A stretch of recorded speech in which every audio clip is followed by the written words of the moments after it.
ఓం మహాగణపతే నమః. ఏప్రిల్ మాసపు ద్వాదశ రాశి ఫలితాలు ఏ విధంగా ఉన్నాయో చూద్దాము. ముఖ్యంగా ముందుగా ఈ ఏప్రిల్ మాసంలో ఉన్నటువంటి గ్రహస్థితి ఏ విధంగా ఉందో ఒకసారి గమనించినట్టయితే, ఏప్రిల్ మాసంలో ముఖ్యంగా కుజుడు మనకు ఏప్రిల్ 3 తర్వాత కర్కటక రాశిలోకి సంచారం చేస్తాడు. అంటే ప్రస్తుతము కుజుడు మనకి మిథునం నుంచి కర్కటక రాశిలోకి 3వ తేదీన సంచారం చేస్తాడు.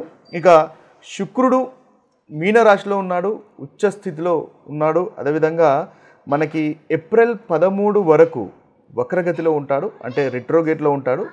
ఆ తర్వాత రుజుమార్గంలో ప్రయాణం చేస్తాడు. ఇక బుధుని యొక్క గ్రహస్థితి కనుక ఈ మాసంలో చూసుకున్నట్టయితే, బుధుడు మనకు మీనరాశిలో ఉన్నాడు.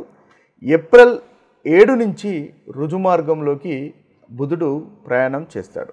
ఇక రవి వచ్చేసి మనకి రవి గ్రహం యొక్క స్థితి మీనరాశిలో ఏప్రిల్ 14 వరకు ఉంటాడు. ఆ తర్వాత మేషరాశిలోకి సంచారం చేస్తాడు. ఇక గురువు వచ్చేసి వృషభ రాశిలో ఉన్నాడు. శని మీనరాశిలో సంచారము, రాహు మీనరాశిలో సంచారము, అదేవిధంగా కేతువు కన్య రాశిలో సంచారం. ఇది స్థూలంగా ఈ మాసంలో ఉన్నటువంటి గ్రహస్థితి. ముఖ్యంగా ఈ మాసం ప్రారంభం నుంచే శని మనకి కుంభరాశిలో నుంచి మీనరాశిలోకి సంచారం చేస్తున్నాడు. కాబట్టి దాదాపుగా అన్ని రాశుల వారికి ఈ శని గ్రహము 2.5 సంవత్సరాల యొక్క ఫలితాలలో మార్పు అనేది ఈ మాసం నుంచి ప్రారంభమవుతుంది.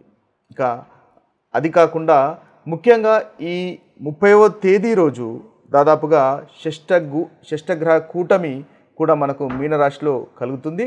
అయితే మీనరాశిలో ఒకరోజు తర్వాత ముఖ్యంగా చంద్రుడు మనకు మేషరాశిలోకి సంచారం చేసిన తర్వాత దాదాపుగా ఏప్రిల్ 14 వరకు 5 గ్రహాలు మనకు మీనరాశిలో సంచారం చేస్తున్నాయి. ఇవి స్థూలంగా ఈ మాసంలో అనగా ఏప్రిల్ 2025వ సంవత్సరంలో ఉన్నటువంటి గ్రహస్థితి. ఈ గ్రహస్థితిని ఆధారంగా చేసుకొని ద్వాదశ రాశుల యొక్క రాశి ఫలితాలు ఏ విధంగా ఉన్నాయో చూద్దాం. తులారాశి వారికి ఈ మాసంలో ఉన్నటువంటి రాశి ఫలితాలు కనుక ఒకసారి గమనించినట్టయితే, ముందుగా ఈ రాశి వారికి ఉన్నటువంటి గ్రహస్థితిని కనుక చూసినట్టయితే, వీరికి కుజుడు దశమ స్థానంలో సంచారం చేస్తున్నాడు. అదేవిధంగా శుక్రుడు 6వ స్థానంలో సంచారం చేస్తున్నాడు. ఇక బుధుడు వచ్చేసి 6వ స్థానంలోను, రవి 6వ స్థానంలో ఏప్రిల్ 14 నుంచి 7వ స్థానంలో కూడా సంచారం చేస్తాడు. ఇక గురువు 8వ స్థానంలోను, శని 6వ స్థానంలోను, ముఖ్యంగా రాహు 6వ స్థానంలోను, కేతువు 12వ స్థానంలోను సంచారం అనేది ఉంటుంది. ఇవి స్థూలంగా ఈ తులారాశి వారికి ఈ మాసంలో ఉన్నటువంటి గ్రహస్థితి. ఈ గ్రహస్థితిని ఆధారంగా చేసుకొని ముందుగా ఉత్తమమైనటువంటి ఫలితాలు కనుక ఒకసారి మనం గమనించినట్టయితే, వీరికి బుధుడు చాలా చక్కటి ఫలితాలు ఈ మాసంలో ఈ రాశి వారికి కలగజేస్తున్నాడు. ఇక రవి కూడా 6వ స్థానంలో ఏప్రిల్ 14 వరకు అనుకూలంగా ఉన్నాడు. ఇక శని ముఖ్యంగా 5వ స్థానం నుంచి 6వ స్థానంలోకి శని యొక్క సంచారం కూడా ఉంటుంది. కాబట్టి ఎప్పుడైతే మీనరాశిలో ఇప్పుడు ఈ మాసం మొత్తము సంచారం చేస్తాడు కాబట్టి శని యొక్క సంచారం కూడా వీరికి చాలా చక్కటి ఫలితాలే కలగజేస్తున్నాడు. రాహు కూడా 6వ ఇంట్లో ఉత్తమమైనటువంటి ఫలితాలు ఈ తులారాశి వారికి ఈ మాసం కలగజేస్తాడు. ఓవరాల్గా చూసినట్టయితే బుధుడు, రవి, శని, రాహు ఈ గ్రహాలన్నీ మీకు మంచి ఫలితాలు ఈ మాసంలో కలగజేస్తున్నాయి. అన్ని రకాల సదుపాయాలనేవి మీరు ఏర్పరచుకోగలుగుతారు. ఉద్యోగం రాని వారికి బుధగ్రహం వల్ల ఉద్యోగం కూడా వస్తుంది. ధైర్యం అనేది పెరుగుతుంది, గౌరవం అనేది సమాజంలో పెరుగుతుంది. భార్య తండ్రి గారి యొక్క లేదా భర్త తండ్రి గారి యొక్క అభివృద్ధి అనేది కూడా మనం చూడవచ్చు. రచయితలకు కానీ వ్యాపారస్తులకు కానీ కొనేయడము అమ్మడము లాంటి విషయాలకు సంబంధించినటువంటి ఏ విషయాలైనా పురోగవృద్ధి అనేది ముఖ్యంగా తులారాశి వారికి ఈ మాసంలో తప్పకుండా ఉంటుంది. ఇక రవి గ్రహం వల్ల ఏప్రిల్ 14 వరకు శత్రు జయం అనేది తప్పకుండా ఉంటుంది. రవి ముఖ్యంగా లాభాధిపతి కాబట్టి 6వ స్థానంలో సంచారం చేస్తున్నాడు. కాబట్టి ఏదైతే స్నేహితులు మీకు వృత్తికి సంబంధించినటువంటి విషయాల్లో కానీ ఇంకా వేరే నెట్వర్కింగ్ సంబంధించినటువంటి విషయాల్లో కానీ మీకు సహాయ సహకారాలు అందించేటటువంటి అవకాశాలు మనకి తులారాశి వారికి కనిపిస్తున్నాయి. ఆర్థిక అభివృద్ధి అనేది ఉంటుంది. అప్పులు కనుక తీసుకున్నట్టయితే అప్పులు కూడా మీరు తిరిగి ఇచ్చేటటువంటి అవకాశాలు మనకు కనిపిస్తున్నాయి. ప్రభుత్వం నుంచి లాభం ఉంటుంది. హై స్టేటస్ ఉన్న వాళ్ళు మీకు అనుకూలంగా ఉండే అవకాశాలు కనిపిస్తున్నాయి. కష్టాలు బాధలు తొలగిపోయి మానసికంగా సంతోషంగా ఉండడము, గౌరవం సమాజంలో పెరగడము, పనిచేసే చోట కూడా మీకు అనుకూలంగా ఉండడము, అసాధ్యమైనటువంటి పనులు సుసాధ్యం చేసేటటువంటి అవకాశాలు కూడా మనకు రవిగ్రహం వల్ల ఈ తులారాశి వారికి కనిపిస్తున్నాయి. ఇక శని కూడా మీకు 6వ ఇంట్లో సంచారం చేస్తున్నాడు కాబట్టి, శని ముఖ్యంగా చతుర్థ పంచమాధిపతి కాబట్టి, యోగకారకుడు కాబట్టి 6వ స్థానంలో సంచారం చేస్తున్నాడు. ఈ 2.5 సంవత్సరాలు మీకు చాలా చక్కగా ఉంటుంది.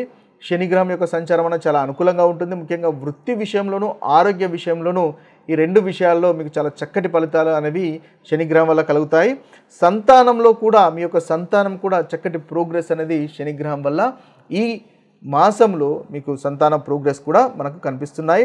కోర్టు వ్యవహారాలు, విదేశీ ప్రయాణాలు, బంధువులు స్నేహితులతో ఆనందంగా, విదేశీ ప్రయాణాల్లో అనుకూలత, బంధువులతో స్నేహితులతో ఆనందంగా గడిపేటటువంటి అవకాశాలు మనకు తులారాశి వారికి ఈ మాసంలో గోచరిస్తున్నాయి. ఇవి స్థూలంగా మీకున్నటువంటి అనుకూలమైనటువంటి ఫలితాలు.